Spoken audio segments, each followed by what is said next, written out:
नहमदुहु व नुसल्ली अला रसूलिहिल करीम अम्मा बाद। अस्सलामु अलैकुम। रमज़ान सैयदुल अय्याम है। यह वो मुबारक महीना है जिसमें बड़े बड़े वाक़यात भी पेश आए हैं। बिला शक व शुबा ये महीना ऐसा बरकत महीना है कि इस महीने में उन वाक़यात की अहमियत इस महीने की वजह से बढ़ जाती है, और बाज़ वाक़यात ऐसे हैं कि उन वाक़यात की वजह से इस महीने की अहमियत बढ़ जाती है। इस महीने में पेश आने वाले वाक़यात को हम तरतीब के साथ बयान करेंगे।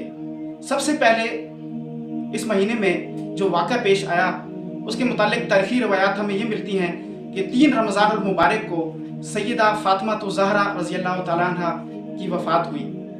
आप रज़ियल्लाहु तआला अन्हा खातून जन्नत हैं और हसनैन करीमैन की वालिदा सैयदना अली रज़ियल्लाहु तआला अन्हु की ज़ौजा मुतहरा और बहुत बेपनाह फजीलतों की हामिल शख्सियत हैं। आप रज़ियल्लाहु तआला अन्हा नबी करीम सल्लल्लाहु अलैहि वसल्लम के विसाल के 6 माह बाद वफ़ात पा गई। इसके अलावा रमज़ान में एक और अहम वाक़या जो पेश आया वो सैयदा खदीजातुल कुबरा रज़ियल्लाहु तआला अन्हा की वफ़ात का है। आप रज़ियल्लाहु तआला अन्हा की वफ़ात 10 रमज़ानुल मुबारक को हुई। इसके अलावा 15 रमज़ानुल मुबारक को सैयदना हसन रज़ियल्लाहु तआला अन्हु की पैदाइश का दिन भी है। सैयदना हसन रज़ियल्लाहु तआला अन्हु के बारे में नबी करीम सल्लल्लाहु अलैहि वसल्लम ने इरशाद फरमाया कि मेरा ये बेटा सैयद है, अल्लाह तबारक व तआला इसके ज़रिए से मुसलमानों के 2 ग्रोहों के दरमियान सुलह फरमाएगा। हज़रत हसन रज़ियल्लाहु तआला अन्हु के बेपनाह फ़ज़ाइल हैं, मुख्तसर वक्त में उनका अहाता करना नामुमकिन है। आपको सैयदना अली रज़ियल्लाहु तआला अन्हु के बाद उम्मत की क़यादत करने का शर्फ भी हासिल हुआ है। 17 रमज़ानुल मुबारक बरोज़ जुम्मा 2 हिजरी को ग़ज़वा बदर का वाक़या पेश आया। ग़ज़वा बदर तारीख़ इस्लाम में हक़ व बातिल का पहला मार्का है। अल्लाह तबारक व तआला ने इस ग़ज़वा में पहले नबी करीम सल्लल्लाहु अलैहि वसल्लम को 1000, फिर 3000 और फिर 5000 फरिश्तों के ज़रिए मदद की यकीन दहानी करवाई, और फिर इस जंग में अल्लाह तबारक व तआला ने फरिश्तों को नाज़िल फरमाया जिन्होंने बराह रास्त मुसलमानों की मदद की। अल्लाह तबारक व तआला ने इस ग़ज़वा की अहमियत की बिना पर ग़ज़वा बदर के दिन को कुरान करीम में यौमुल फ़ुरक़ान के नाम से याद फरमाया है। और इसी तारीख यानी 17 रमज़ान मुबारक को सैयदा आयशा रज़ियल्लाहु तआला अन्हा का यौम वफ़ात भी है। आप भी बेपनाह फजीलतों की हामिल हैं।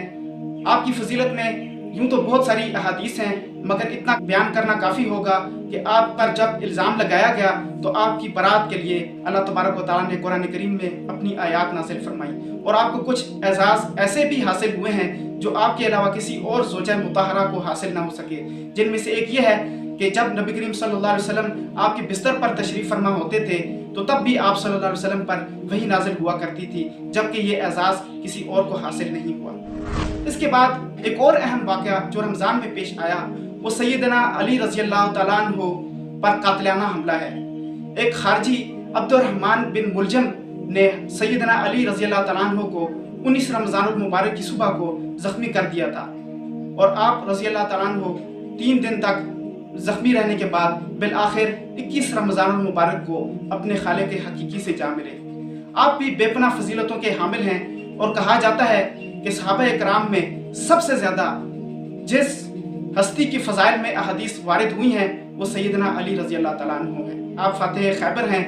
आप नबी करीम सल्लल्लाहु अलैहि वसल्लम के दामाद सैयदना उमर रज़ियल्लाहु तआला अन्हु के ससुर और बेपनाह और फजीलतों के हामिल हैं। सैयदना अली रज़ियल्लाहु तआला अन्हु का एक बहुत बड़ा एजाज़ यह है कि वो चौथे खलीफा राशिद भी हैं। इसी तरह रमज़ान को एक और अहम वाक़या जो पेश आया वो फ़तह मक्का का है। 20 रमज़ानुल मुबारक 8 हिजरी को फ़तह मक्का का वाक़या पेश आया। रमज़ानुल मुबारक में बिला शक व शुबा जो सबसे अहम वाक़या पेश आया वो कुरान का नाजिल होने का वाक़या है। अल्लाह तबारक व तआला ने कुरान करीम में सूरह बकरा आयत नंबर 185 में इरशाद फरमाया, शहरु रमज़ान अल्लज़ी उन्ज़िला फ़ीहिल क़ुरआन हुदल लिन्नासि व बय्यिनातिम मिनल हुदा वल फ़ुरक़ान। रमज़ान वो महीना है जिसमें कुरान को नाजिल किया गया है। ये लोगों के लिए हिदायत है और हिदायत की वाज़ेह निशानियाँ और हक़ और बातिल में फ़र्क करने वाली किताब है। इसी महीने में एक रात लैलतुल क़द्र है जिसके बारे में नबी करीम सल्लल्लाहु अलैहि वसल्लम ने इरशाद फरमाया कि इसे रमज़ान के आखिरी अशरे की ताक रातों में तलाश करो। ये रात भी इसी महीने में है, और इसी महीने में इसी रात में कुरान को लोहे महफूज से आसमान दुनिया पर नाजिल किया गया। चुनांचे अल्लाह तबारक व तआला ने कुरान करीम में इरशाद फरमाया, इन्ना अंज़लनाहु फी लैलतिल क़द्र, कि हमने कुरान को लैलतुल क़द्र को नाजिल फरमाया। बिलाशुबा कुरान नाजिल होना रमज़ान के लिए भी एजाज़ है और हमारे लिए भी एजाज़ है कि हम इस महीने में रोज़े रखते हैं। 10 रमज़ान के लिहाज से तारीख़ी तौर पर हमें यह भी मिलता है कि मोहम्मद बिन कासिम जो कि फ़ातिह सिंध हैं, उन्होंने 10 रमज़ानुल मुबारक को सिंध पर चढ़ाई करके उस पर कब्ज़ा कर लिया। चूँकि सिंध को बर सगीर के लिहाज से बाबुल इस्लाम कहा जाता है, लिहाजा इस वाक़े की भी बहुत अहमियत है, क्योंकि सिंध ही के रास्ते से इस्लाम बर सगीर में दाखिल हुआ। आखिर में एक और अहम बात जिसका जिक्र करना ज़रूरी समझता हूँ, वो ये कि अल्लाह तबारक व तआला ने इस बाबरकत महीने में हमें अपना अजीम तोहफ़ा पाकिस्तान की सूरत में इनायत फरमाया और इसी महीने की 27वीं तारीख को मुल्क खुदादाद पाकिस्तान हमारे से वजूद में आया, जो बिलाशुबा अल्लाह तबारक व तआला का हमारे लिए एक अजीम तोहफ़ा है। उम्मीद है ये वीडियो आपको पसंद आई होगी। अगली वीडियो तक के लिए इजाज़त दीजिए। अल्लाह हाफिज़।